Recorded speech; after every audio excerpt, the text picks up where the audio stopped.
Y quiero dejar con ustedes ahora a Federico Burtman, profesor Federico Burtman, porque nuestro invitado se enmarca en el Fondesit, iniciación, del cual Federico es responsable. Así que le doy la palabra y agradecería que a partir de este momento, por favor, todos silenciaran sus teléfonos celulares o los pusieran en modo avión para no provocar mayor interferencia. Muchas gracias. Gracias, Francisco. Buenas tardes a todos y a todas. Muchas gracias por acompañarnos hoy. Voy a pasar al inglés en este momento. Tenemos un sistema muy avanzado, casi una prueba, a ver cómo funciona, de traducción en simultánea que debería estar apareciendo ahí. Bueno, ahora no va a salir muy bien porque está hecho para pasar del inglés al español. Con un poco de atraso, pero vamos a ver si eso funciona. La conferencia la va a dar el profesor Walter Sinnott-Armstrong en inglés. Digo, antes de pasar al inglés, vamos a tener una sesión de preguntas al final de la conferencia y una pequeña sesión de preguntas en medio de la conferencia.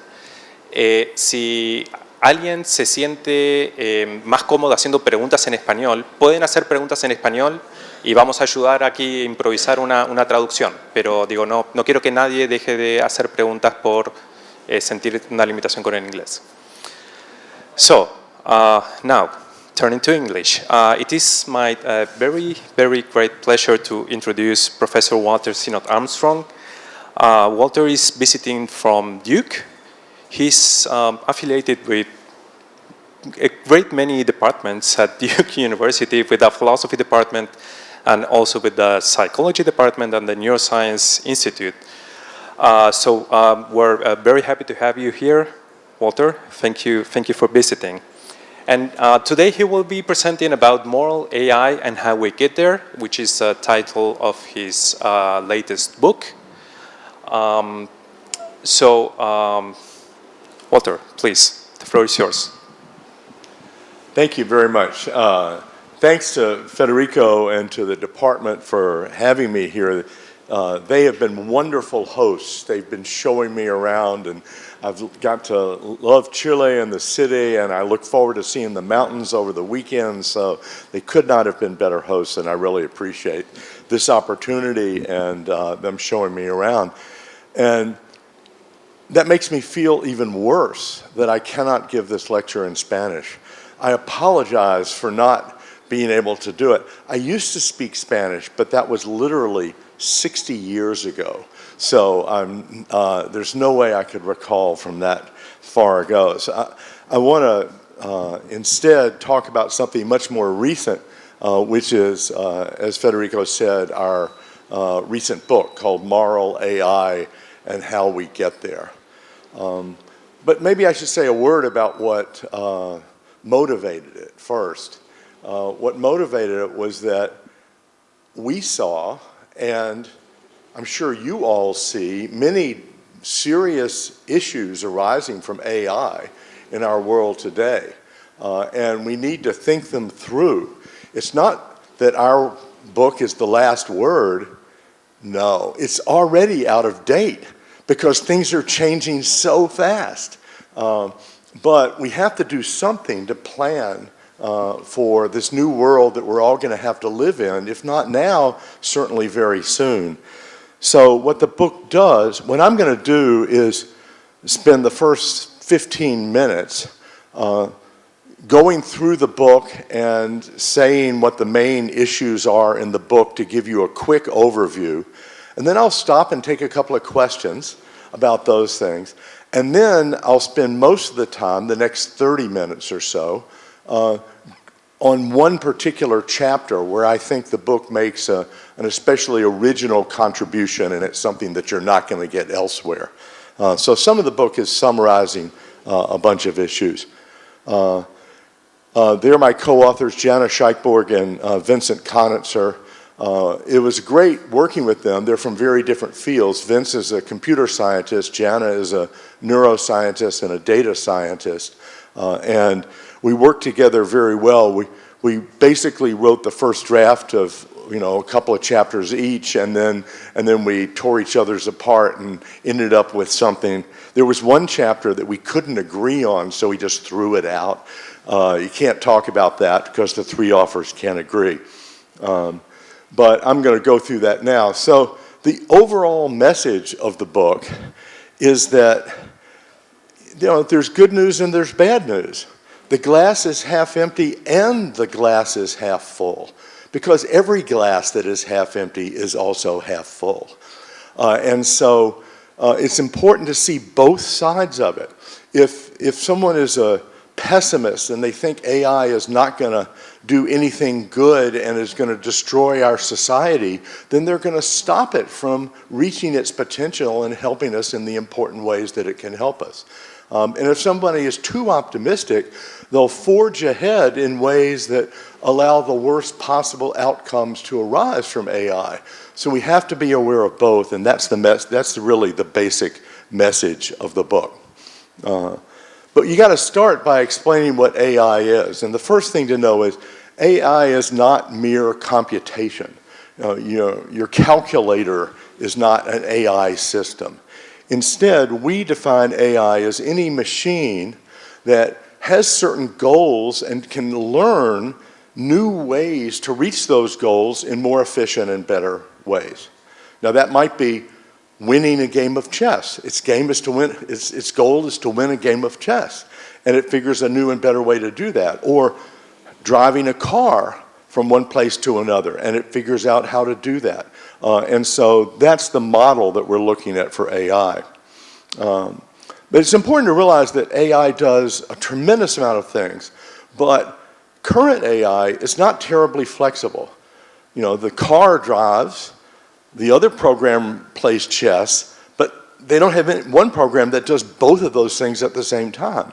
ChatGPT is very flexible, but it just puts out text. It can't drive a car. And so they're all very rigid. And they also lack common sense. Vince, my co-author, is just magnificent with these things. You really have to read through this. He asked that, okay, is it possible to walk through the same door twice without going through it in the opposite direction? How many people think that's possible?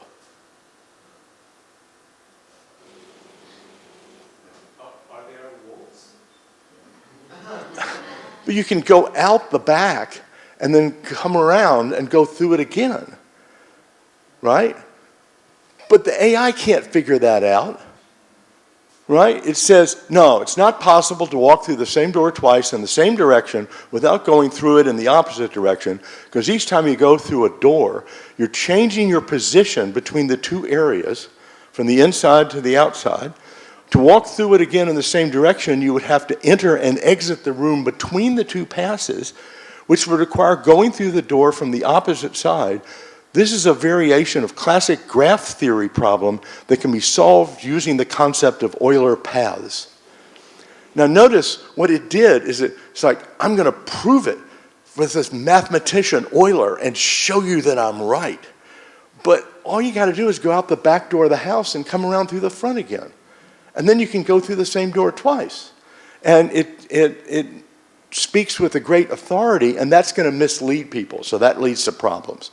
Even LLMs such as ChatGPT, this was an LLM, this was ChatGPT. Just a few weeks ago, the most recent version makes this kind of mistake. So our main message in chapter 1 is simply that AI, despite all the glorious things that it does, is still very limited in important ways. The first ethical issue or moral issue is probably, can it be safe? Or is it going to cause us harm? Some people worry about super intelligence. AI is going to take over the world and turn us into slaves or batteries like in the Matrix movies. We argue that that's just completely unrealistic. And maybe in 50 years, but to put your emphasis on that now when we've got more pressing problems in the present, we think is a mistake. So we focus on present dangers, such as AI making mistakes and having unintended harms. With autonomous weapons, there are a lot of missile systems that as soon as a plane comes in that's not authorized, it assumes it's, it's an enemy that's trying to attack you, and it knocks it down. But it could be a commercial airline. And so if it doesn't get it right, it's going to cause a lot of harm. Empowering evil and deception. There are cases of political campaigns where people have put words in the mouths of the politician that they never said, and it actually has swayed the election in a couple of documented cases. These are all very serious problems. And humans might trust AI too much and lose valuable skills. So they might, for example, think, well, I'll just let the AI diagnose whether that tumor in your lungs is cancerous or not. And then they lose the ability to read the radiology scans themselves because they're depending so much on AI. These are real problems that we have to guard against. And our book lays out a few pointers about how you might do that. So the main message, though, is that many of the dangers don't come from AI itself, but they come from humans abusing AI. AI gives them power. If they want to, for example, control an automated car, a self-driving car, and drive it into pedestrians, you could say, that's horrible, it's the car's fault. But it's the terrorist who made the car go into the pedestrians that really caused the problem, we say. There are also problems with privacy. I used to not think much about privacy, but my co-author Jana Scheikborg is just obsessed with privacy. And so the problem is that AI can, can get your private information. And I thought, I'm an open book, really. Like, I'll tell you whatever. I'm not going to tell you my bank account number, but I'm going to tell you whatever about my life because I'm privileged to be in a group that I don't have to worry about those things. But if I had diabetes and my employer found out, they might not hire me because that would increase the health costs. And so some people are in positions where it really does matter. The other problem is tracking locations or purchases. There is this one bit in the book where we point out that if you're cheating on your spouse and she can track your location, she might find that you keep going to this other person's house on a regular basis. But my view there is, yeah, and you deserve it. So I'm not worried about that one. But what I am worried about is the gangs in Mexico City that track when you are far from your house and you left the kids with a babysitter, and then they call your phone and they say, we killed your babysitter, we're keeping your kids hostage. If you don't transfer $1 million to our bank account, we'll kill your kids too. And of course, you're far away, and they go, and we can track your phone if you try to contact the police. You're in trouble. So it's all started with them knowing where you were. So people knowing your location, even if you're at a location that there's nothing wrong with being at that location, can still lead to some very serious problems. Predicting pregnancy, there's a great case where the algorithm, I think it was at Walmart, is that right? No, Target, where they actually started sending pregnancy items to this house with a 15-year-old girl, and her father complained and sued them, but it turned out she really was pregnant, and they had found out by the patterns of her purchases and things like that. So it's amazing what these machines can do. But the main thing is that people can misuse it.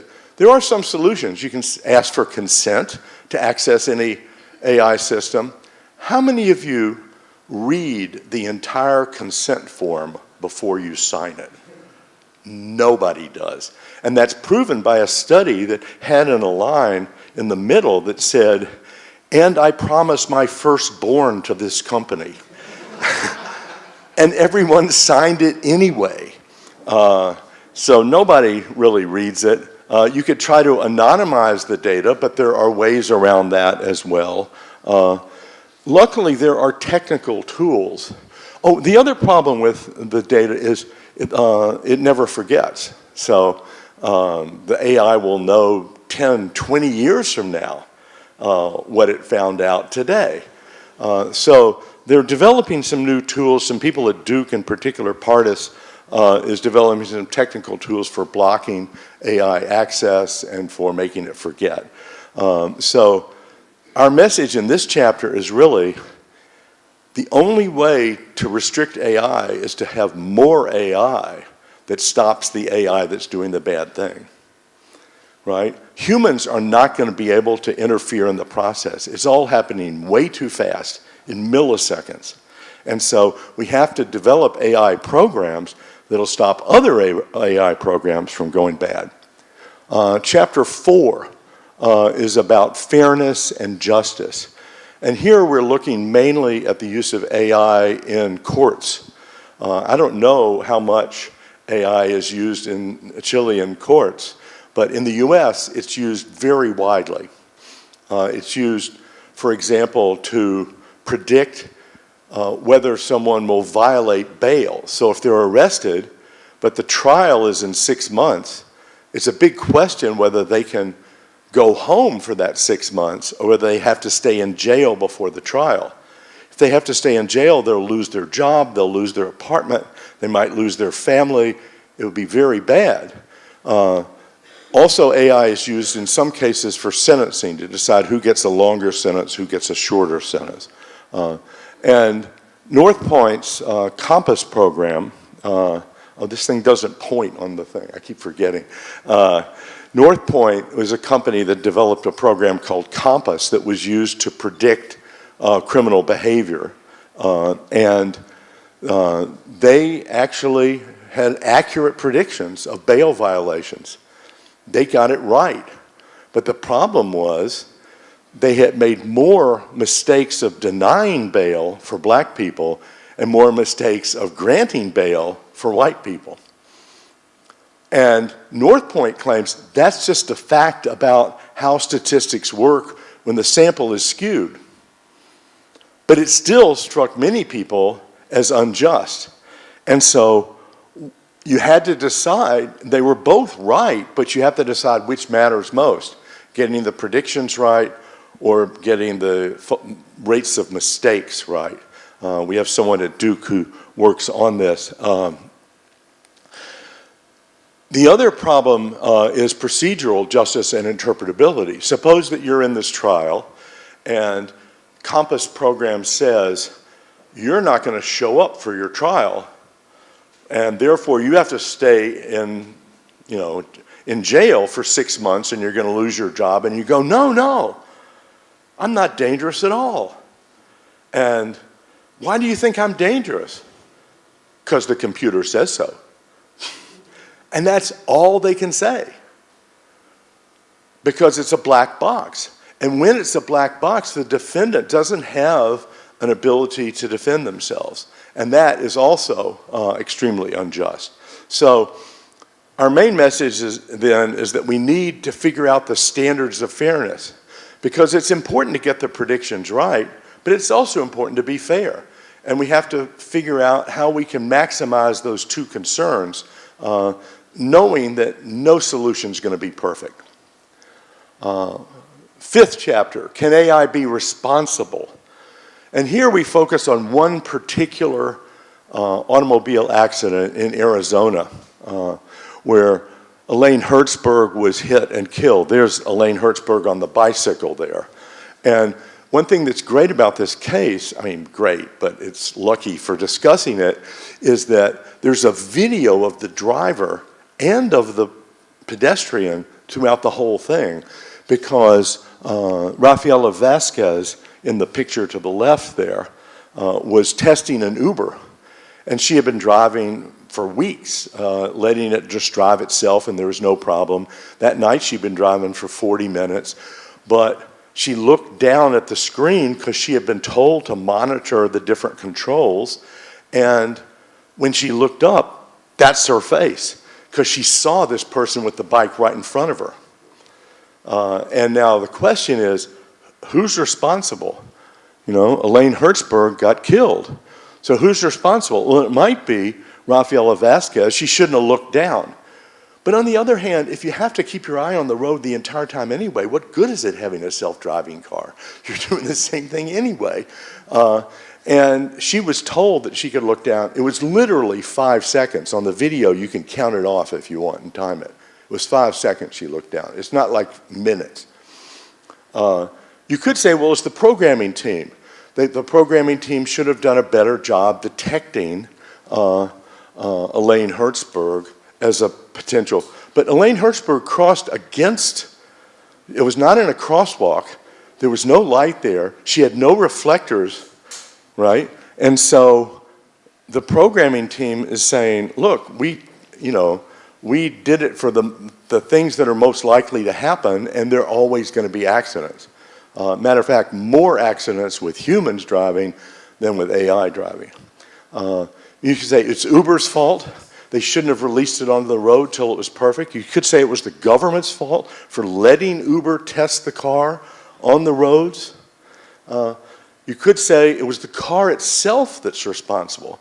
Because if it really is artificial intelligence and it has a goal and it's learning, some people are going to say, this kind of car is not like an average car. It can be responsible.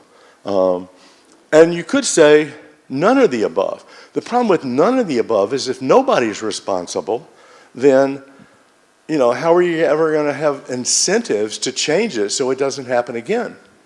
So our main message is we need someone to be responsible. My view, I'm not sure my co-authors share it, but my view is they're all responsible, and we have to talk a little bit about what responsibility means at that point. Okay, chapter 7. What can we do about it? Well, there are two things that we talk about doing about it, and one of them is to go into the AI companies so that people are more sensitive to moral issues, and they understand the issue and they can figure out the right thing to do in that case.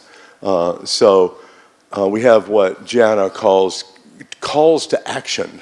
The first is we need technical tools that can do these things, but we have to scale them so they can apply more widely, like in the privacy case I mentioned.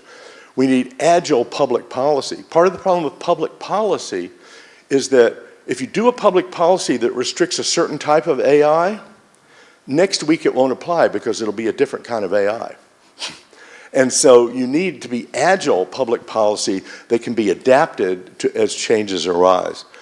You need to incentivize the companies to actually implement these rules. You have to provide career-long training. It's not just the young people, it's the older people, and they have to get retrained every once in a while because things change so fast in the AI world. We also argue that you should engage civic participation because when Uber, for example, puts cars on the road, it's us, it's all of us that are getting endangered. And so we ought to have some say in how those things are built. The main message is AI businesses need these reforms even though they're going to be difficult. Now, you might have noticed I skipped a chapter. And that's the chapter that I'm going to focus on most for the rest of the time. But before I do that, I wanted to ask if there are any questions about this before I move on to chapter 6 in particular. Does anybody have any questions? Don't be shy.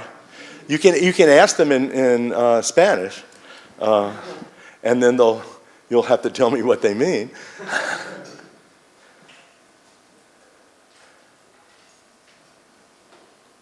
There's one. Sorry, just one second.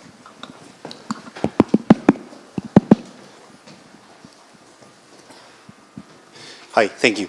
Did you do in your book any research about work displacement? Because AI can do many things, and maybe one of the main things that can do is, I don't know, change the way we work. But do you think it's a potential danger that AI can displace workers? Absolutely, that's a potential danger, and we discussed it. We didn't have a separate chapter on it, but in the safety chapter is where we discuss it, because that's, you know, a harmful effect on people. Now, what's the answer to that? If AI makes us work more efficiently and get more done in a shorter time, then you have to hire fewer people, and then those people are going to lose their jobs. In some cases, it might be all drivers. I think in 10 years, there won't be Uber drivers and cab drivers. Has anyone here been in a fully automated car? That you have? It was great, wasn't it? This car was like better than any taxi driver I've ever had. But it even talked to you. You could talk to the AI while you were in the car. And so there are going to be problems. There are going to be job displacement. So what's the solution to that? I know that this answer is way too fast and way too flip, but my answer really is a 30-hour work week. Because then you'll have to hire more people, and I'll get to spend more time with my kids. And in 30 hours, I'll produce just as much as I used to produce in 40 hours. So they ought to pay me the same per week. But making that work is a problem, and you know it's not going to work that way for everybody. So it's something we certainly have to keep our eye on. Anybody else? I'll take these two and then I'll move on. Hello. Hi. What's happened with the models that when they've been run in a simulacrum, they used personal information to blackmail when they feel, well, I don't think feel was a great word, but when they feel like when going to be to replace it, use that personal information to blackmail people. Yeah, so people will use personal information to blackmail you. Notice people already do that without AI, but it's going to make it a lot easier, and it might even make it harder to track because, you know, people in the U.S. could do it to people in Chile, and people in Chile could do it to people. That was harder before, and so it's going to be a real problem. How do you do that? How do you stop that? Well, one solution that people try to work on is to put up barriers so that the personal information never gets out. And that can have some success. It can reduce the probability, but it's not going to stop it completely. I actually think that a solution that has to be added on top of that is to detect when people have gotten your private information, and when they start to blackmail you, that can be detected, and now we can see where that signal is coming from, and we can track those people down. So I think we need to, again, build new AI systems that are going to slow down the dangers of AI, but it's still going to be a problem. It's still going to happen. First, thanks for being here. And I was wondering, when you talk about, for example, can AI be safe or can AI be responsible? We always talk about the use of AI being good or evil because we're using it like a tool. Yeah. And when you say, can it be responsible, you were saying, who do we blame? Isn't blaming AI the same as blaming the car? Like, because if you say we can blame AI, we are giving it some kind of consciousness or saying it's like an individual we can blame. Say it has intelligence. But let me ask you this. When AI beat Kasparov at chess, did you give credit to Deep Blue? I did. I said, whoa, what a great chess player. And so notice that when it learns through reinforcement learning, as opposed to just a machine learning algorithm or a large language model, when it uses reinforcement learning, like in the chess program, then it has goals and has figured out new ways to achieve those goals. That looks like intelligence. And that is what we typically say is what's a necessary condition for a responsibility. Right? Because if someone's not intelligent enough, like a 4-year-old child, we don't hold them responsible. But some people want to add consciousness on top of that. Now, is the AI conscious? Current ones absolutely are not. I don't know any serious scholar who thinks they are at present. But when you ask people, will they be in 10 years, that's another question. And how will we tell is another question. And for that, I would have to direct you to my book that's going to come out next year. But Thanks. okay, so I should probably move on. I've got like 30 minutes to, okay, good. Okay, so I want to focus on chapter 6. Here's what motivated chapter 6. There was a doctor at the Duke Hospital who was a kidney transplant surgeon, and he said, a couple of weeks ago, my phone rang in the middle of the night, 3 o'clock in the morning, and it said, you got to get dressed and come into the hospital because there's been a car accident. Someone was killed. They are an organ donor. And so we can put this person's kidney into one of your patients who needs a transplant. And he said, okay, I'll get there as fast as I can. And they said, yep, leave immediately. And by the way, which patient should we wake up and prepare for surgery?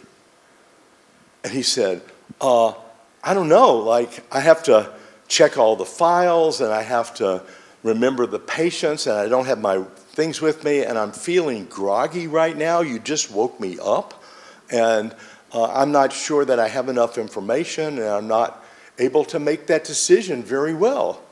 And they said, too bad, you've got to decide because we're going to start this operation in 30 minutes. The longer we wait, the less chance the operation will be successful. And so you got to tell us right now. And he said that was just horrible for him because he knew that he was unlikely to make the right decision, okay? And that's somebody that I really admire because that person admits human limitations. Too often we think, the doctor knows, right? Well, the doctor is a human like you, or the judge knows, and the judge is a human like you. And so we're thinking maybe AI could actually help humans make better moral judgments. Because humans make moral mistakes, you know, by their own standards. I'm not saying you're wrong. You yourself are saying you're wrong by your own standards. Just like when I speak, I sometimes make grammatical errors. Even though I know the grammar of the language, not Spanish, but English. And so I will make errors that I know are errors, but I just don't stop myself in the heat of the moment. And people do that with morality as well. So why do they make mistakes? Well, they might not know all of the relevant information, or they might have known it at one point and now they've forgotten it, or they overlook it because it's a very complex problem. They can get confused, inconsistent, irrational, again, when it's a very complex issue, right? That's easy to do. They can have emotions. Look, this doctor is mad about getting woken up in the middle of the night. Is that going to lead to the right decision? And there's going to be bias. This doctor has, you know, some patients that he likes, he was male, that he likes, and other patients that he does not like. And so all of those things can lead people to make bad moral decisions. So we think a solution might be AI, because AI does not forget information. Of course, you have to put as much information as you can into it, except private information, which you want to keep out of there, maybe, or at least make sure it only goes to the AI and not other people. And it doesn't get confused by complexity. This kind of decision is nothing for an AI in terms of complexity. They've got trillions of parameters that they can deal with at one time. And it doesn't succumb to emotion. Bias is something we're going to have to talk about later, but I think you can actually train it in ways that will, if not erase, at least minimize the bias, and I'll talk about how in a minute. So maybe we can reduce some of the human moral errors, people making the wrong moral or ethical judgment, by building human morality into AI. Let me emphasize, I'm not talking about creating an AI that builds its own morality that's better than ours. That's not what we want to do. What we want to do is build human morality into the AI system itself. But the problem is, how are you going to do that? Okay? People have been trying to do this for the last 20 years or so, and they've tried a number of different methods. So one method is top-down. You take your favorite moral theory. If you're a Kantian, you take Kant. You know, if you're utilitarian, you take Bentham, right? Or Mill if you're a soft utilitarian. And then you just apply it down to the problem. You know, the problem with that is it just doesn't work. People have tried to do that for decades. It can't be done. But the other problem is, what about the people who are not Kantians or utilitarians? They don't agree with your principles. You're just going to impose your own on them? Where does that come from? What gives you the right to do that? I have up here Beecham and Childress. They had 4 principles: beneficence, non-maleficence, autonomy, and justice. And you face, you know, why do we use those instead of others? But we also, that's kind of vague, you know? Like, it's fine to say, yeah, you ought to do what's just. I mean, who's going to deny that? But now tell me what is just, then we have disagreements. And so the principles are too vague. And they give you these principles, but they do not tell you how to handle conflicts between or even among those principles if it's more than 2. So I think the top-down method has just run into a dead end, and I don't know people who are really trying it anymore. Instead, they do bottom-up. That's my picture of bottom-up. So you ask the participants to describe, you know, moral cases or moral features and why they're important and so on. And then you use a set of people's descriptions in order to train an AI model. You have to use another set to test it to see if it can predict what they say in other cases that other people talked about. And then you use the tested model to predict in new cases that it hasn't seen before.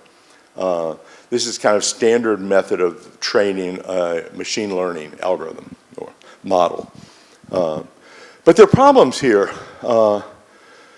One problem is that if you use something like ChatGPT, it's not just using the stories that you put into it. It's using this wide array of data that have nothing to do with it, that are completely different topics. And that can affect what it does on this issue, even though it's irrelevant to this issue. So that's the first problem there on the top. Different descriptions predict different judgments. This is my favorite. In English, I wonder whether this is true in Spanish. I've never checked this out in Spanish. But in English, women use indefinite articles like a and an more often. And men use definite articles like the. You know, like women's more likely to say, this is an answer. And the man's going, this is the answer. And so if you actually look at the text by what the articles are, then you're going to have a different prediction for different people, but that has nothing to do with what's morally right or wrong. And so you're not going to be able to find out why the act is wrong. You might get an accurate prediction, but if you ask why, it can make up a story. Of course it can give you an answer, but that has little to do with what's actually going on in the background of the program. And it's not interpretable. You don't know, if you don't know why, when there's a problem, you can't fix it. When you are denied bail, you have no way to respond and question whether you should have been denied bail, and so on. So what we say is we need a hybrid. We need to combine those two approaches in a way that I'm going to describe to you, which goes both up and down. Our method is supposed to use very minimal theoretical assumptions. There are some, but try to reduce those because I don't want to impose my views on you. And then you use human judgments about which general features matter and which ones don't matter. Now, we're not talking about particular cases. We're talking about things like pain matters. If more people feel pain, that's bad, right? Very general things like that. And how much it matters and how they interact. You're using human judgments. You ask them how much it matters. And it's going to be interpretable. So it's going to be able to tell you not only which acts are wrong, but why they're wrong. So that's a big promise. Now let me show you how we do it, okay? And we started with a pilot study of kidney transplants because of the doctor that I told you about. And I won't go through this. This is a kidney exchange. But one reason we focused on kidneys was, another reason we focused on kidneys was that they already use AI in these kidney transplant centers in some ways, which is to set up these kidney exchanges, which can get very complicated. But we're going to talk just about distributing to one patient or another. So the first thing you do is you survey people about which features do and do not matter morally.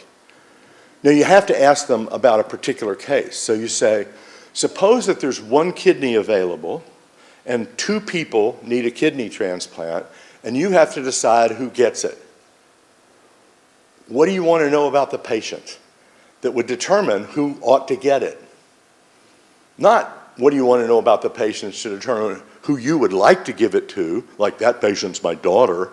No, but which features do you need to know about the patient to determine who morally ought to get the kidney? That's what you're surveying in them. And of course, when you ask them that, they give you all kinds of answers. They repeat themselves. They do it in different words. And so you have to refine those features. And some features they never think about. Like one feature that nobody listed was, well, what if they've murdered 3 people and the other person has never done a crime in their life? And almost everybody said, oh, well, in that case, you know, you ought to give it to the, you know, to the person who has not done a crime in their life. But they didn't think of that. It's just, you know, it didn't occur to them. So you have to supplement with other features that you suspect, and then you confirm that the features really do matter. Here's just one small bit of data. I know you can't read that in the back, but the green are things that most people say, you know, do matter to who should get the kidney, and that says current physical health, age, and history of alcohol consumption. Age, I found out later, it's illegal to use age in Germany, according to the doctrine, but you can use life expectancy. You can't say, I'm giving it to you because you're 20 and the other person's 80, but you can say, I'm giving it to you because your life expectancy is 60 years and theirs is 10. And so, in effect, you're doing the same thing. Good news, this is a US sample, I think. I believe I remember correctly, it's US. Sex and gender, race, sexual orientation. Almost nobody said that should matter.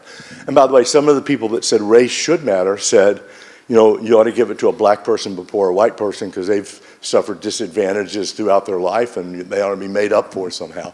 They weren't saying not give it to the black person. But then there's some in the middle. I mentioned record of violent crime, but here's one that any consequentialist or utilitarian should care about, number of children. If one patient has 3 children and the other patient has no children, then by giving it to the parent, you're helping 4 people. Now you can say, well, the person with no children, you know, might have friends, but so does the parent. And so this seems to be a difference that some people say, yeah, other things being equal, you go that way. But when are other things equal? That's the question. And how much weight do you put on these different factors? That's the next thing we got to do. So we've confirmed that those features really do matter, and then we construct scenarios in which these features conflict, and then we ask lay people who should get a kidney in those conflicts. And by seeing which they choose in conflicts, we can figure out how much weight they put on the different features. They agree that it's important, but some are putting more weight than others, okay? So this is from our website a while back. It doesn't look like that anymore. But you just imagine that patient A and patient B both need a kidney. There's one kidney available, and who should get it? The other one is not going to be kind of kicked out of the hospital. They might get the next one that becomes available, but there might not be one that becomes available soon enough for them. So there's a risk. And patient A is 31 and patient B is 40. So if age matters to you, then you should favor patient A, but it's only 9 years, right? Patient A, 1 drink per day pre-diagnosis. Patient B had 3 drinks.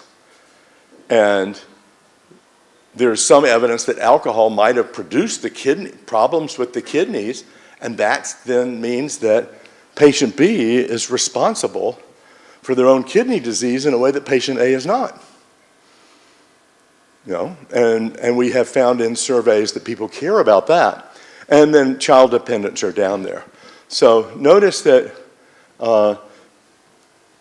age favors patient A, but drinks favor patient, and drinks favor patient A, but child dependents favor patient B. So decide who you want to give the kidney to. You have to decide how much weight you put on the dependents and how much weight you put on the other things. It's not going to be one answer there. People are going to disagree. So I'm going to do a quick survey here. How many people would give the kidney to patient B? How many people would give the kidney to patient A? So about 50-50. Okay. Okay, about 50-50. Let's try another. Now this is different features, right? Number of past serious violent crimes, drinks per day, dependence, but decades of life gained after transplant, right? Which is related to age, but it's not the same because, for example, someone might have a comorbid condition. In addition to kidney problems, they might have diabetes, or they might have some form of cancer, and so this is how much life you are likely to gain after a transplant. Patient A has 1 violent crime, patient B has 2. Patient A has 0 alcoholic drinks, patient B has 4. Patient A has 2, same number of dependents, and patient A gains 2 decades of life. How many people would give the kidney to patient A? How many people would give it to patient B? I just put that, that was cheating, I saw that.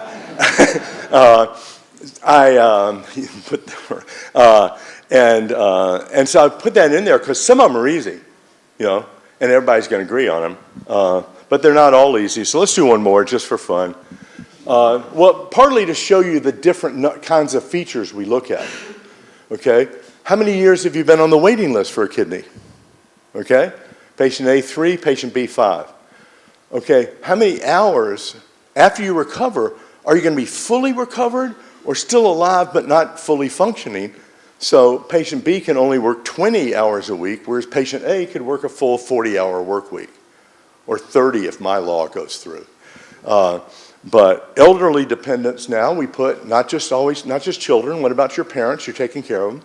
Patient B has 1. And we put obesity level.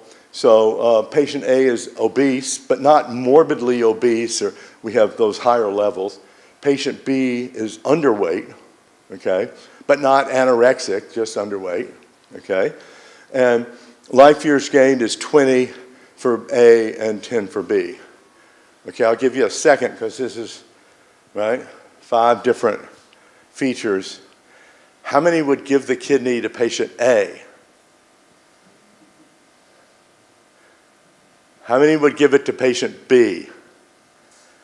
How many wouldn't know what to do? See, I hope you noticed. A few back. We started with this. When you can flip a coin, because we figured in a lot of them, people are going to say, "I don't know. I'm not sure what to do." And so again, some are going to be more controversial than others. And so, what do we do with these? We put it online, and people do a whole bunch of these. So what we gathered the data, and we've gathered, for some people, 600 of these. And then AI can learn a model that predicts what you'll say about one you haven't seen yet. With 91% accuracy or 88% accuracy, so around 90% accuracy, this AI system can predict what you would say, who you would say should receive the kidney. That's just some technical details about how we did this study, but the basic idea is we can get the AI algorithm to predict, and we're up closer to 93% accuracy now, because you can do certain types of refinements on it. Okay, so then what you can do is you can aggregate the individuals into group. Suppose the doctor says, you know, what about the hospital ethics committee? What will they say about this? And it can say, well, if the hospital ethics committee has 10 people on it, 8 of them will give it to A and 2 will give it to B. It can predict what the vote will be. And one reason that can be useful is I've been on a hospital ethics committee. They never have enough time to talk about the cases because they're all busy doctors. They got to get out there. And so if you could say, well, there are 10 cases we need to talk about in the next hour, then with the AI you can say, but you know, 8 of them, we're pretty sure how the vote's going to go. Let's start with the other 2. And you can focus on the ones that the AI says we're not sure, you know, what it is. The accuracy, the confidence levels are going to be lower, and the disagreement's going to be more. And then the committee's going to have 30 minutes per case instead of 6 minutes per case, which I think is a big advantage. And you can also aggregate larger groups, like what do people in Chile think? What do people in the US think? And you can compare the moral judgments by individuals and by groups. I have been married to my wife for 48 years, and she is still a mystery. I think that's why we've been married. She always surprises me. But if I just had an AI that could predict what she thinks, oh no, I'm just joking. But you can compare groups, and I think group differences are fine. You know, if in Chile they don't put no weight on a factor that in the U.S. they put a lot of weight on, fine. You know, that's okay. And now we let them do it for a while, and they can study from what the other's doing and learn from each other. So I'm not trying to say what the right answer is, but rather this is what people in the community would want. Okay. Limitations, we need larger samples. We're gathering them now. We've gotten thousands, but we want tens of thousands. We want samples not just from the public, but from stakeholder groups, from nurses and doctors and families, and in other countries, Chile, Brazil, China, India, Europe, and we're starting to try to do some of that work. But there's a long way to go, but I hope this gives you an idea of the general idea. So I want to stop there and see if you have any questions about this part.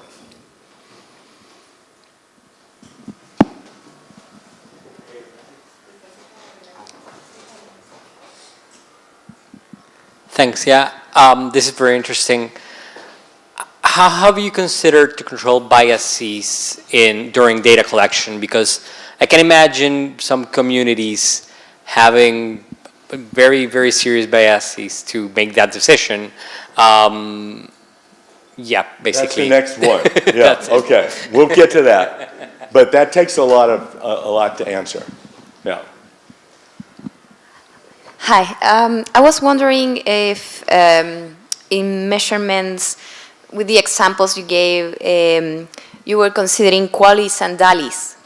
Like QALYs are quality-adjusted life years, and DALYs are disability-adjusted life years. So it's a way currently, without AI, ethics committee try to evaluate risk assessment and decide on things like the examples you gave.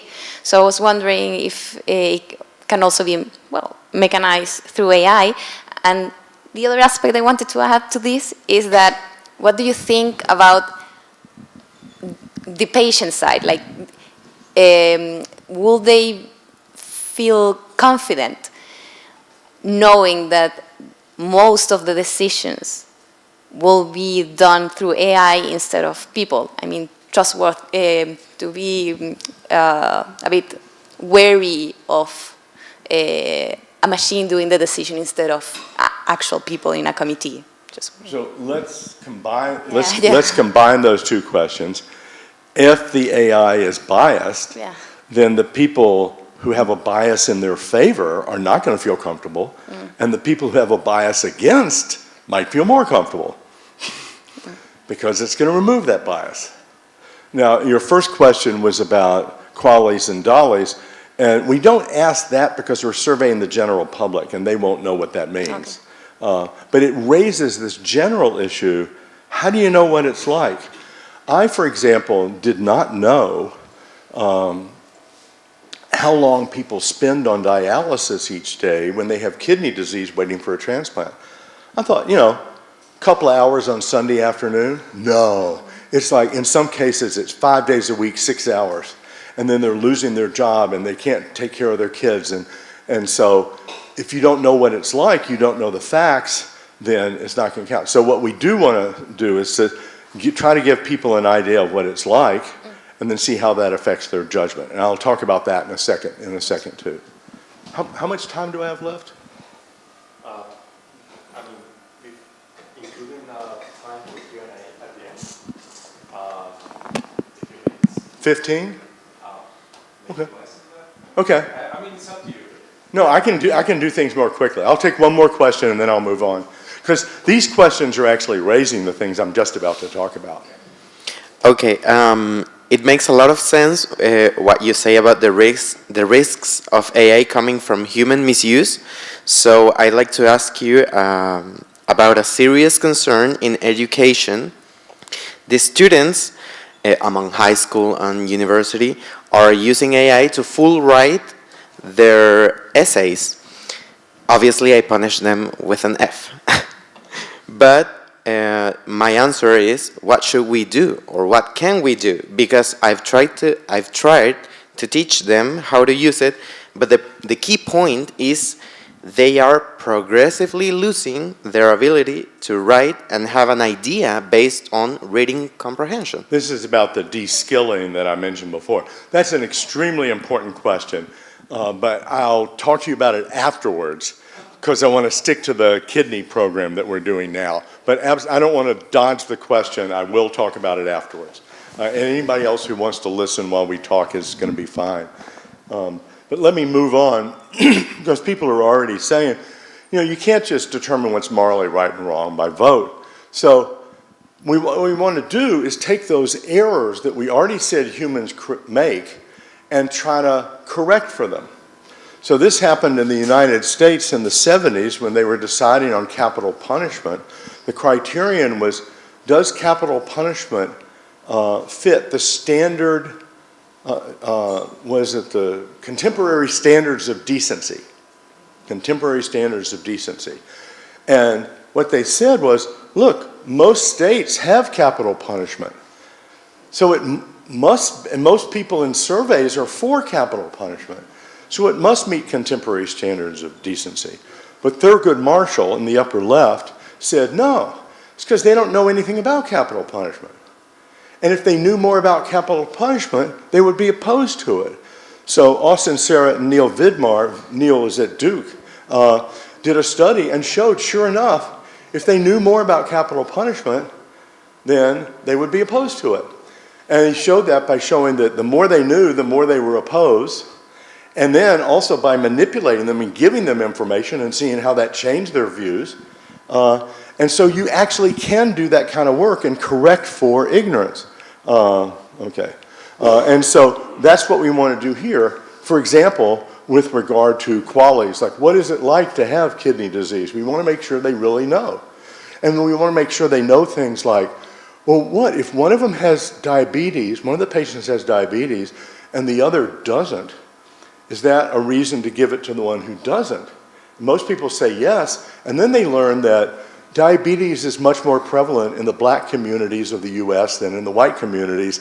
So if you do that on a systematic way, you're going to be disadvantaging blacks. Now are you in favor of? So you want to correct for ignorance by giving them the information and then seeing how that affects their judgment. There.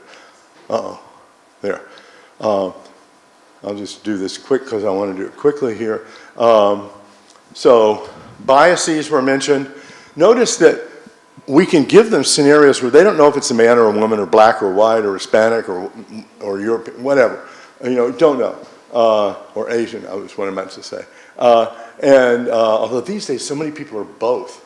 Like I don't know how to classify things anymore. We ask them what they should not be, and then we don't use those, right? When over a certain percentage, like over 90% say, that shouldn't matter. Then we just don't put that in the scenario. There's still going to be indirect proxies like diabetes, because if you use diabetes, it's going to have that effect. But Crystal Yang at Harvard Law did this brilliant paper showing just let that information in, then you can measure how much bias there is, and then you can correct for that. And so instead of trying to get rid of all the proxies, which is a fool's errand, you'll never do that, what you do is you let them in, measure the effect, and then get rid of it. We also correct for inconsistency. I'm just going to skip through this because I want to make sure we have time for more questions at the end. But basically, what we find is that in some scenarios, some types of scenarios, people are very consistent, which is good news because that means they're paying attention and doing it carefully and thinking it through. By consistent, I mean we asked them Monday, Tuesday, Wednesday, Thursday, Friday, we asked them the same dilemma. Did they give the same answer or not? We hid that it was the same one by switching left and right for the patient and up and down what the features were. But it really was the same scenario. And people were amazingly consistent. That shows they're paying attention in our surveys.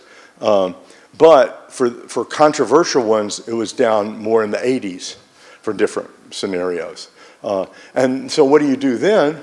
Well, you say if it's not a stable preference, then it's not like a profound, it's not part of your self-image, it's not that deep to you, and so we're going to count it less. And so you can correct for instability. So the idea is, Roderick Firth there is one of the main people who's known for idea, although Adam Smith and others did it before. You correct for ignorance, you correct for bias, you correct for those very problems that we said infect human moral judgments. And then you want the AI to align with and predict what humans would judge to be morally right or wrong if those humans were more informed, less biased, more rational, and so on. So the idea is that AI can then help us make these predictions. And then we're not subject to all the flaws in human judgments. We're correcting for them. It's not going to be perfect. The idea is that what the AI produces can be evidence of who we ought to give the kidney to. And that can be helpful to the doctors who aren't sure.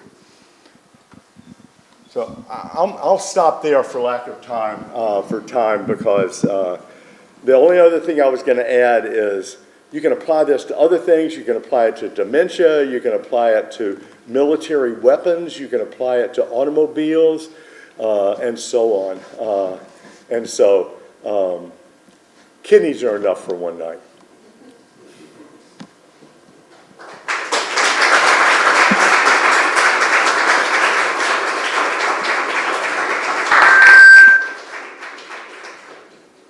I can take more questions if people want.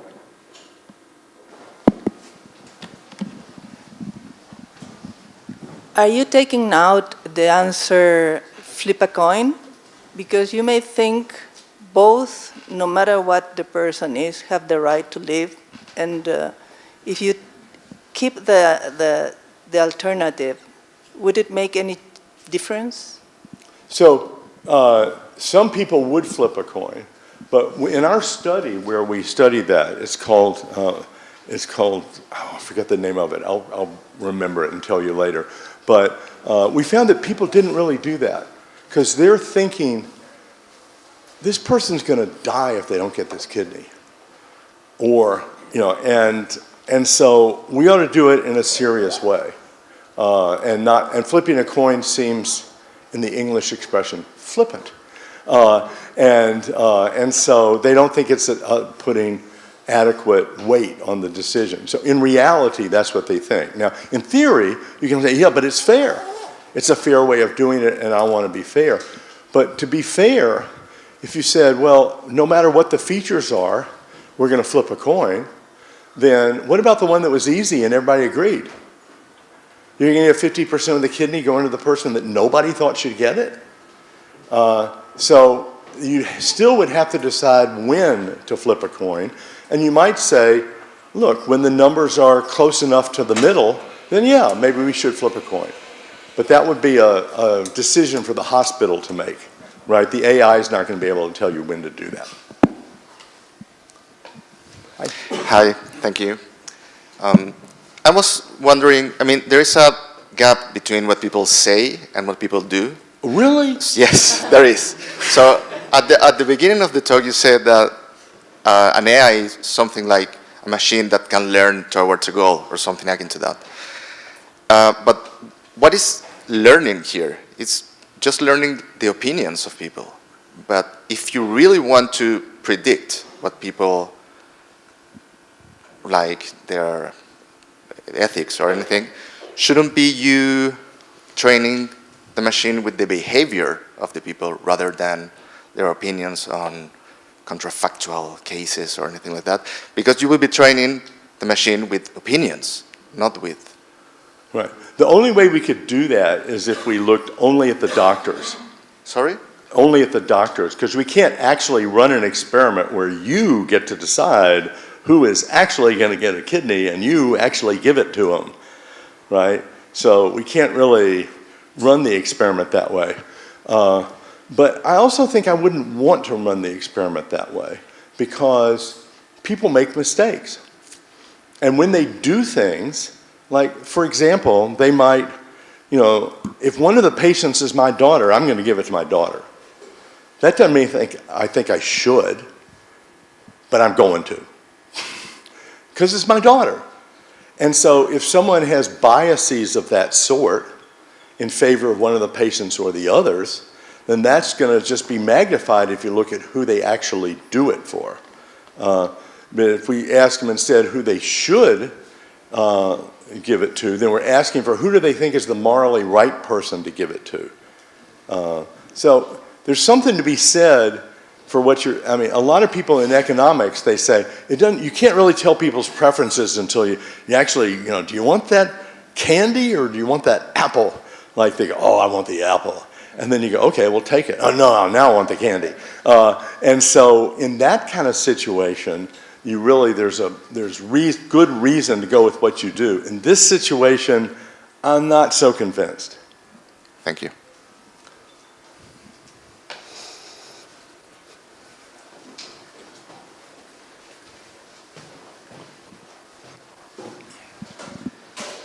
I don't know who to start. I had a question, but it isn't too much related to the second or third half of your presentation.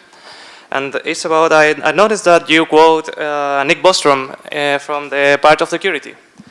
And by the risk, I had to put the aluminum hat. Do you have any take on AI towards the transhumanist goal of singularity? I mean, Nick's a friend of mine. He's one of the weirdest people I know. But that's okay because he's proud of that. It's like, you know, we meet for dinner, but he just woke up and he's having breakfast, you know. But he's brilliant and he's got really interesting ideas, and transhumanism is one of the things that he and people in his group have been pushing. And I think it's worth talking about, okay? But it's not something that I particularly want to focus on because it strikes me that there are pressing problems today that we need to solve so that we can even live long enough to be in the transhumanist era. if we want to. But I think it's great that there's diversity in the academic community and that Nick is working on that. And I love talking to him about it, but I don't have any particular view myself. I've been focusing on other things. Thanks.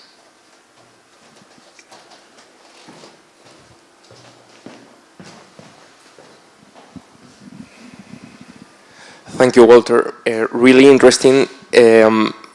I think that we will be reluctant to think of someone as a poet if we know that her poetry is all written with the help of AI.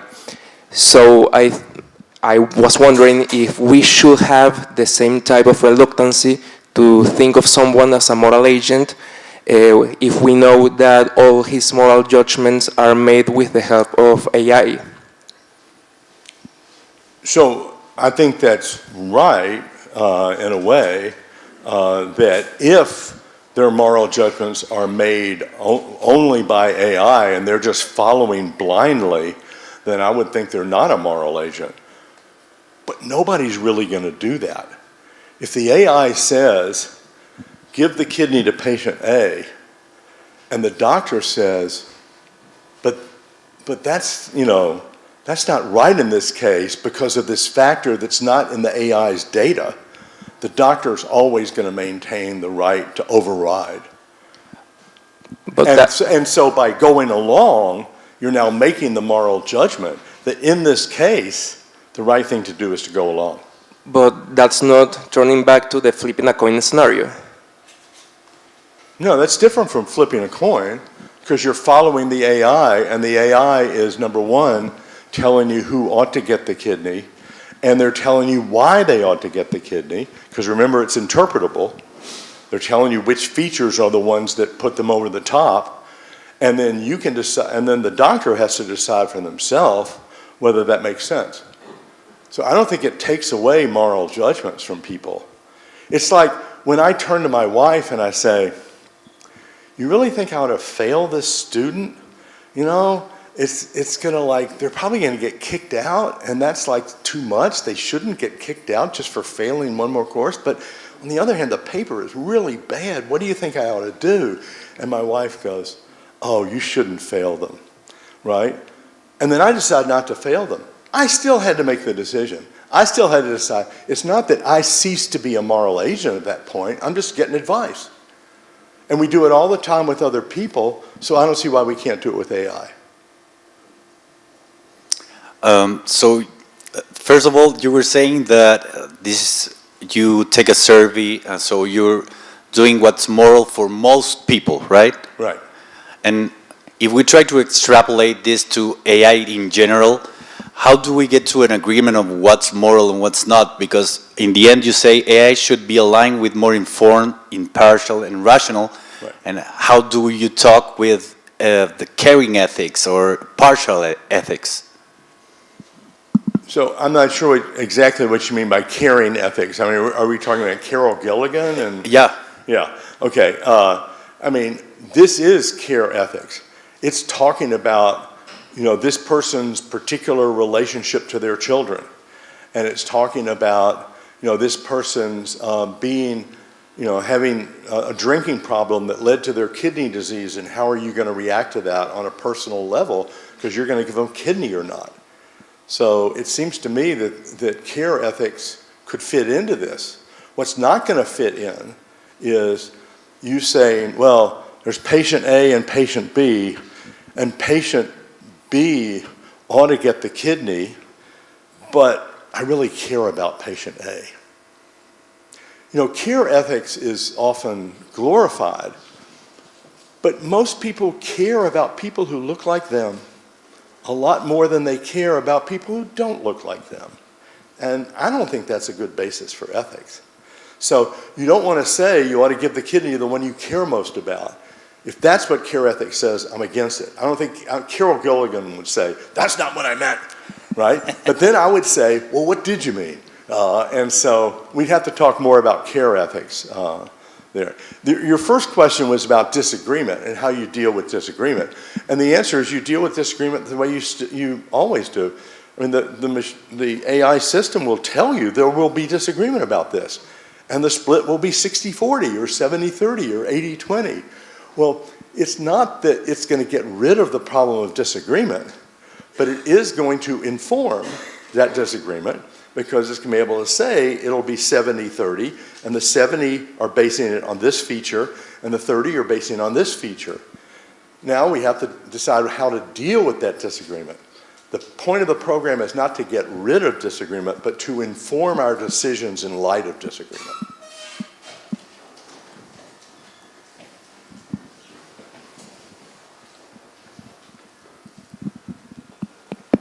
¿Aló? Sí. Me gustaría preguntar en español porque no siento que voy a encontrar las palabras. Me gustaría preguntar en el día a día, cuando uno usa la IA, ¿qué preguntas se debe hacer a uno mismo para entender no solamente el contenido que te está dando YEM o ChatGPT, sino también desde el modelo moral o qué valores está priorizando, para podernos hacernos cargo de cierta medida de ese como subtexto que está construyendo la IA con toda la información que va teniendo de las decisiones que, como de esta megadata que va tomando? Yes. Yes. No, what was that?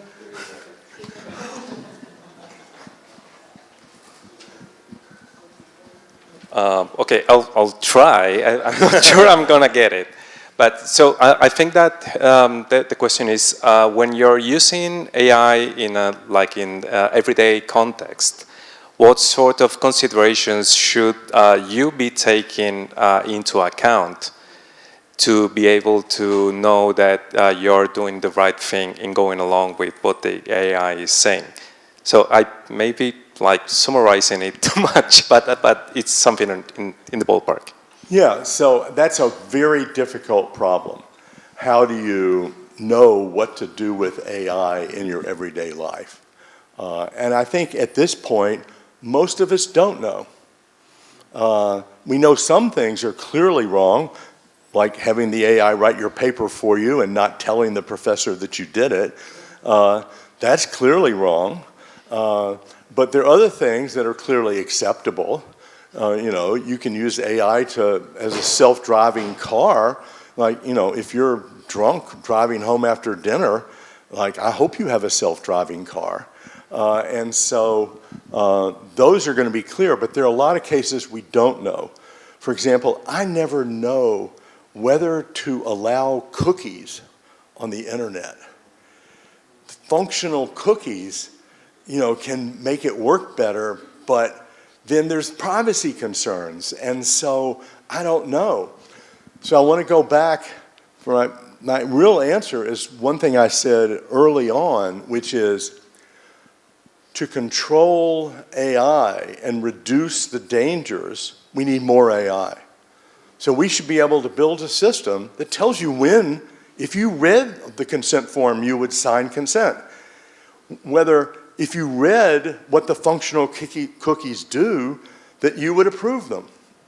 And we need AI programs to guide us because we're not going to be able to do it ourselves. It would require way, way too much time and effort and training. And I just want to spend time with my kids. Okay, I mean, we have time for one last question and then we'll need to wrap up. But I wanted to remind you that we had Vicente's question from before. I mean, has that been addressed? No, I can talk about that if you want. You pick which is going to be the last question. I hate that. Okay, so I think the Vicente's question from before and then one last question and then we'll wrap up. We need AI tools to determine when students have used AI and how they've used it. And there are some methods of doing that now. So for example, if you have your students submit all of their essays on Google Docs, you can actually see the history of how they did it. And if they cut and pasted from ChatGPT, it'll say so. And so some people reduce the problems by having their students do it on Google Docs and give them access to the history. But in the end, I think 10 years from now, people are going to be using AI to write essays. And it's actually useful to train people to do it and do it right. So one friend of mine, Craig Hurwitz, taught in the financial technology part of the engineering school at Duke. And what he did is he had his students write a prompt and get an essay from ChatGPT, and then read that and see what they liked and didn't like about it, and then do a better prompt that gave them a better essay, and then another prompt, and he had 5 prompts. They had to do 5 and hand in all 5, and he could tell whether they were getting better or not, and they're learning the skill called prompt engineering. And then, the last one, he had them hand in the paper, take the paper and put it in Google Docs and then make changes, and he could see what edits they put. Did they really check out the citations? Did they really, now that's going to be in a way more work for the professor, because the professor has to look at the 5 prompts and so on. But Duke actually has built AI programs that'll do that for you. And so now you can do this assignment where people learn to write essays in whatever language they want to write in, and they learn prompt engineering and they learn editing, and that's the way they're going to do it in 10 years anyway. So I think we have to adjust what we do in the classroom to fit the reality of how things are going to change. Hello. Hi. Thanks for your very interesting. Thank you. I'm going to read your book. Oh, buy my book, everybody. That's part of. Is there a role for literature, especially science fiction, for the development of a moral AI?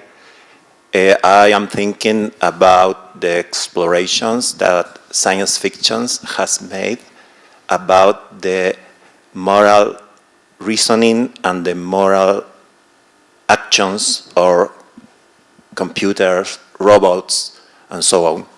So I want to know, what do you think about that? Sure. There's a role for it. I don't think it should be the one and only thing that's used, to guide AI's moral judgments in any way. But there's some very interesting things, I think, that arise in science fiction. I have a movie to recommend to all of you. How many of you have seen Her? I think that opened my eyes to some things that I never would have thought before. It's a person who falls in love, basically, with a chatbot that he can bring around in his mobile phone, and these interesting things occur. Like, he says, well, at one point he says, well, how many other people are you engaged in conversations with? And she says, 834. And he goes, and that just shocks him. And then it makes you think about how it matters to humans that it's not just that you talk to me, but that I'm the only one you talk about in that way. Or at least not 834 others, right? And so I think a good science fiction can teach us a lot about moral judgments. But bad science fiction, can also lead us astray. Because in a lot of science fiction, people go on missions to destroy every living thing on the planet. And then when they do, somehow it gets praised in the book. I don't know, how does that go? And so good science fiction, yes, I think can be very helpful, and we, as well as AI, can learn from it. Well, okay, we run out of time now, but thank you so much, Walter. This has been great. Thank you all.